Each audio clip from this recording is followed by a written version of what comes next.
Dito na lang, sir. For documentation lang.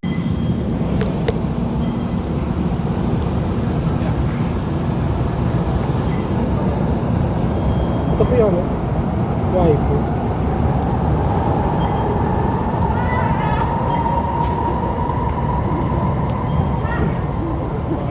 Ito, sir.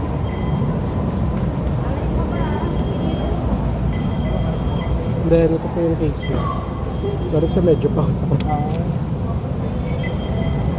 Tapos yung history niya yung naka-indicate sa details. Yan lang yung ano yun, sir.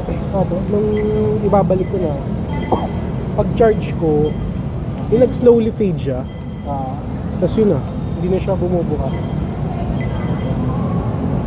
Ayun, sir. Pwede ko po siya matry, sir. I-connect mo na. Basta pag nag-connect siya, kailangan niya mag-hold mo lang to ng mga 10 seconds lang doon. Tapos pag nag-blow, Paano yung power niya? I mean, paano ko siya bubuksan? dito rin. Tapos diyan ko na rin siya papatayin. Tapos yung volume, Dito rin. Ano to? Up, down, tapos ano siya, push, tapos ganyan. Isa na lang yung switch niya. Ito okay, dyan na lahat. Oh. Okay, sige. Magbili ko. May re-retrieve kasi akong dito sa ano. Bali yung ano pala niya.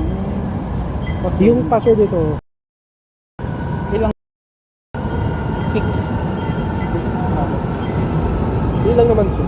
Kasi pagka ano, Kasi if ever nakalagin yung Apple ID ko, if ever lang naman, pwede ko naman tanggalin. Pero kung sa friend ko yung naka-Apple ID, hindi ko siya matatanggal. hindi kasi pagka bubuksan to, kailangan ng ano, kailangan ng, Yung ano na naman yan, yung passcode. Yung passcode ko. kasi di ba kahit may ano to, iCloud, kailangan na nung pwede siya maglagay ng Apple ID. Kailangan, nakasign out naman po yung Apple ID mo. Di sa akin, sir, nakasign. Yun, sir, yung password niya. Yun yung passcode niya. Ayun. Wala kasi yung music. Sige, try natin.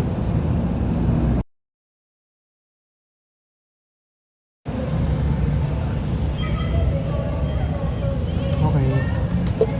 So it's the iPhone.